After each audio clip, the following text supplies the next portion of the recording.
নাহিদ ইসলামরা জীবনকে ঝুঁকির মুখে ফেলে জালিমের বুলেটের সামনে আবু সাইদ মুগ্ধরা সিনাটন করে দিয়ে যে বিপ্লবের সূচনা করেছিল ডক্টর শফিকুর রহমান সাহেবের নেতৃত্বে 11 দলীয় নির্বাচনী ঐক্যজোট আগামী 12 ফেব্রুয়ারি ব্যালট বিপ্লবের মাধ্যমে সোনার বাংলাদেশ গড়ে তুলবে ইনশাআল্লাহ। আমি যদি ঢাকা 11 আসনের ভোটার হতাম, শাপলাকলিতে নাহিদ ইসলামকে আমি ভোট দিতাম। আপনারা যারা ভোটার আছেন, এটা আপনাদের পবিত্র আমানতের দায়িত্ব। বিপ্লবের সঙ্গে গাদ্দারি করবেন না। যারা জুলাই বিপ্লবের সবচেয়ে বড় বেনিফিশিয়ারি, আপনারা 1.5 বছরের মাথায় এসে সেই জুলাইয়ের স্পিরিটকে ধারণ করতে ব্যর্থ হয়েছেন। এটা আপনাদের রাজনীতির ইতিহাসের চরম ব্যর্থতা, কলঙ্কজনক অধ্যায়। গণভোটে হা না না হা, হা না না হা, যারা হা না না হা করতেছেন, আপনারা 1,500 শহীদের রক্তের সঙ্গে গাদ্দারি করেছেন। 30,000 যুদ্ধাহত জুলাই যোদ্ধাদের সঙ্গে বিশ্বাসঘাতকতা করেছেন। 24 পরবর্তী বাংলাদেশের মানুষের যে অভিপ্রায়, সেটাকে যারা সম্মান জানাতে পারে না, বাংলাদেশের মানুষ তাদেরকে কোনোদিন গ্রহণ করবে না। বিগত দিনের রাজনীতির কাঁধে সওয়ার হওয়া এই 2 ভূতকে বিতাড়ন করার জন্য আজ ঐক্যবদ্ধ হয়েছে। 1 নম্বর ভূত হলো বাংলাদেশের রাজনীতি থেকে গুন্ডামি আর সন্ত্রাসকে ঝেঁটিয়ে বিদায় করতে হবে। 2 নম্বর ভূত হলো বাংলাদেশের রাজনীতি থেকে লুটপাট আর দুর্নীতিকে চিরতরে বিদায় করতে হবে। শহীদদের রক্তকে যারা সম্মান জানাতে পারে না, যুদ্ধাহত জুলাই যোদ্ধাদেরকে আজও যারা সম্মান করতে পারে না যথাযথভাবে, দেশের জনগণের ভাগ্য তাদের হাতে নিরাপদ নয়। হ্যাঁ, ব্যালট নিরঙ্কুশ ভাবে বিজয়ী করতে হবে ইনশাআল্লাহ। ঢাকা 11 আসন থেকে বিপ্লবের মহানায়ক নাহিদ ইসলামকে জাতীয় সংসদে প্রতিনিধিত্বের জন্য নির্বাচন করে বাংলার মানুষের পক্ষ থেকে ঢাকা 11 আসনের জনগণ, ভোটাররা, আপনারা জুলাই বিপ্লবের প্রতি বাংলাদেশের মানুষের যে দায়, সেই দায়ের ঋণ কিছুটা শোধ করার চেষ্টা করবেন ইনশাআল্লাহ। আসসালামু আলাইকুম ওয়া রাহমাতুল্লাহ।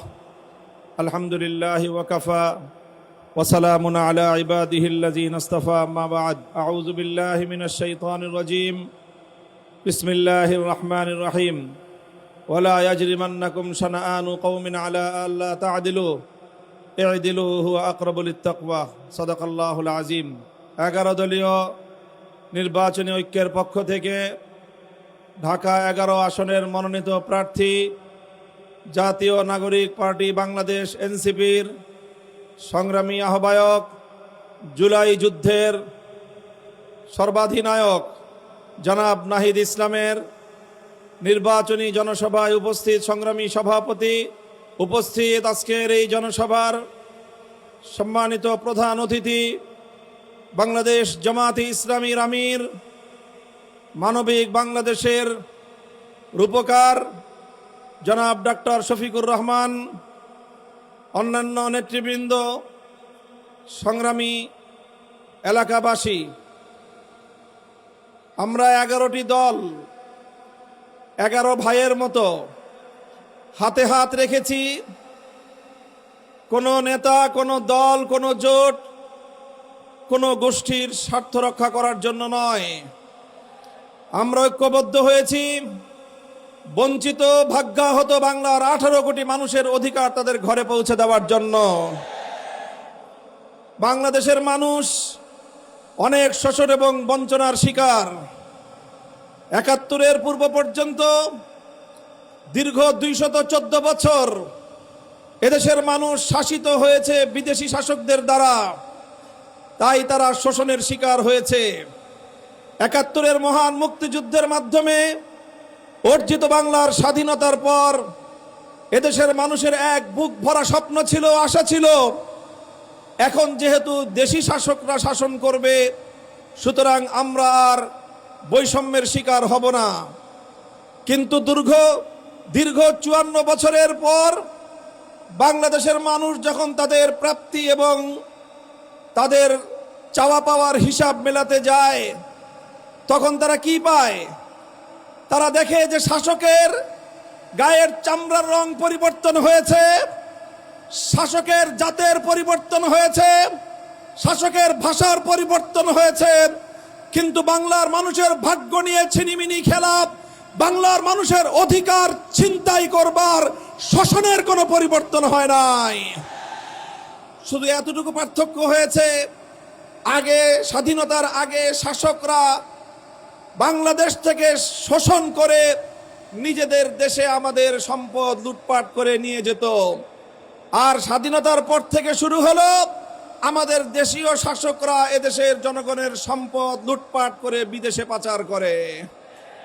সেই হিসেবে যারা আমার দেশ থেকে লুটপাট করে নিজেদের দেশে নিয়ে যেত, তাদের তুলনায় যারা আমার দেশের সম্পদ লুটপাট করে বিদেশে বেগম পাড়া করেছে, তারা দেশের জনগণের সাথে আরো বড় গাদ্দারি করেছে। তাই আজ 54 বছর পরে যখন দেশের মানুষের পিঠ দেয়ালে ঠেকে গিয়েছিল,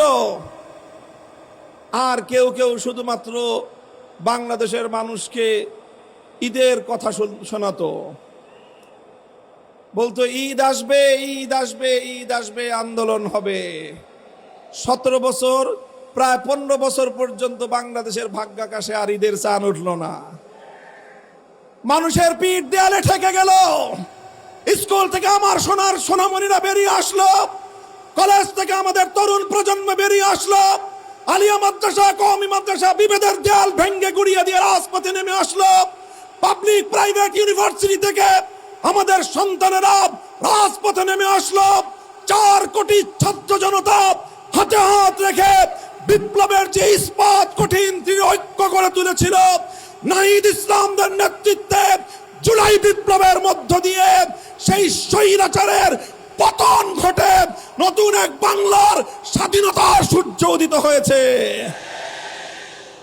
তাই আজ 24 পরবর্তী বাংলাদেশের মানুষের যে আকাঙ্ক্ষা, যে ইচ্ছা, যে অভিপ্রায়, সেটাকে যারা সম্মান জানাতে পারে না, বাংলাদেশের মানুষ তাদেরকে কোনোদিন গ্রহণ করবে না।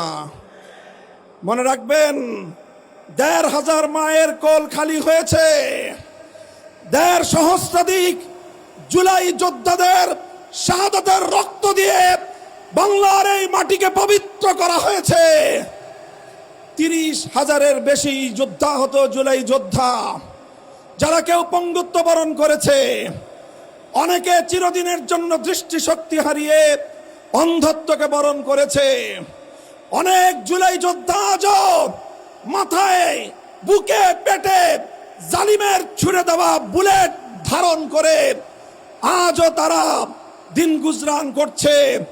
একটা স্বপ্ন নিয়ে তারা বেঁচে আছে, একটা বাংলাদেশ হবে যেই বাংলাদেশের রাজনীতিতে সন্ত্রাস আর গুন্ডামি থাকবে না। একটা বাংলাদেশ হবে যেই বাংলাদেশের রাজনীতিবিদরা দেশের মানুষের তিল তিল করে কষ্টার্জিত সম্পদ দিয়ে গড়ে ওঠা বাংলাদেশের জাতীয় কোষাগার শূন্য করে তারা লুটপাট আর দুর্নীতির রাজনীতি করবে না। তাই আজ বাংলাদেশের মানুষ এদেশের বিগত দিনের রাজনীতির কাঁধে সওয়ার হওয়া এই 2 ভূতকে বিতাড়ন করার জন্য আজ ঐক্যবদ্ধ হয়েছে। 1 নম্বর ভূত হলো বাংলাদেশের রাজনীতি থেকে গুন্ডামি আর সন্ত্রাসকে ঝেঁটিয়ে বিদায় করতে হবে। 2 নম্বর ভূত হলো বাংলাদেশের রাজনীতি থেকে লুটপাট আর দুর্নীতিকে চিরতরে বিদায় করতে হবে ইনশাআল্লাহ। তাই জুলাই বিপ্লবের মধ্য দিয়ে যেই নতুন বাংলাদেশের যাত্রা শুরু হয়েছে, নাহিদ ইসলামরা জীবনকে ঝুঁকির মুখে ফেলে জালিমের বুলেটের সামনে আবু সাইদ মুগ্ধরা সিনাটন করে দিয়ে যে বিপ্লবের সূচনা করেছিল ডক্টর শফিকুর রহমান সাহেবের নেতৃত্বে 11 দলীয় নির্বাচনী ঐক্যজোট আগামী 12 ফেব্রুয়ারি ব্যালট বিপ্লবের মাধ্যমে সোনার বাংলাদেশ গড়ে তুলবে ইনশাআল্লাহ। আমরা আখেরি কথা, আমার শেষ পয়গাম,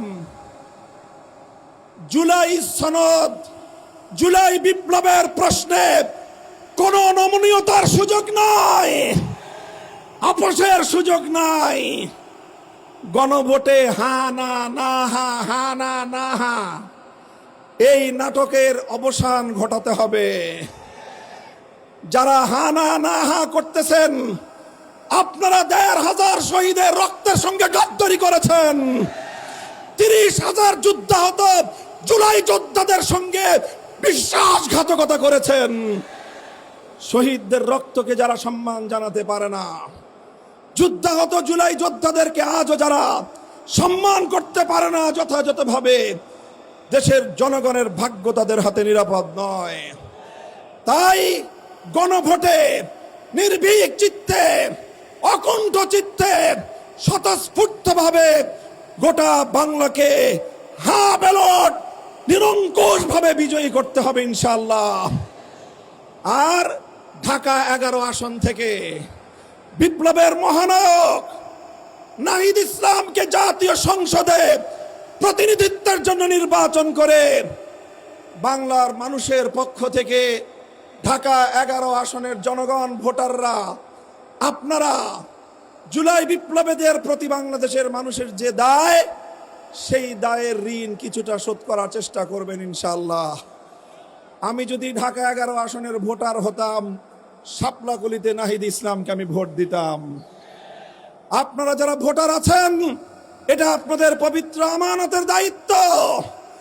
বিপ্লবের সঙ্গে গাদ্দারি করবেন না। যারা জুলাই বিপ্লবের সবচেয়ে বড় বেনিফিশিয়ারি, আপনারা ১.৫ বছরের মাথায় এসে সেই জুলাইয়ের স্পিরিটকে ধারণ করতে ব্যর্থ হয়েছেন। এটা আপনাদের রাজনীতির ইতিহাসের চরম ব্যর্থতা, কলঙ্কজনক অধ্যায়। ইনশাআল্লাহ আগামী ১২ই ফেব্রুয়ারি ১১ আসনে ১১ দলীয় নির্বাচনী ঐক্যের শাপলাকলি বিপুল ভোটে বিজয়ী হবে ইনশাআল্লাহ। ইনকিলাব, ইনকিলাব, গোলামি না আজাদি, আজাদির মার্কা, আজাদির মার্কা, ইনকিলাবের মার্কা। নাসরুম মিনাল্লাহি ওয়া ফাতহুন করিব। আল্লাহর সাহায্য সমাগত, আমাদের বিজয় অবশ্যম্ভাবী ইনশাআল্লাহ। আসসালামু আলাইকুম ওয়া রাহমাতুল্লাহ।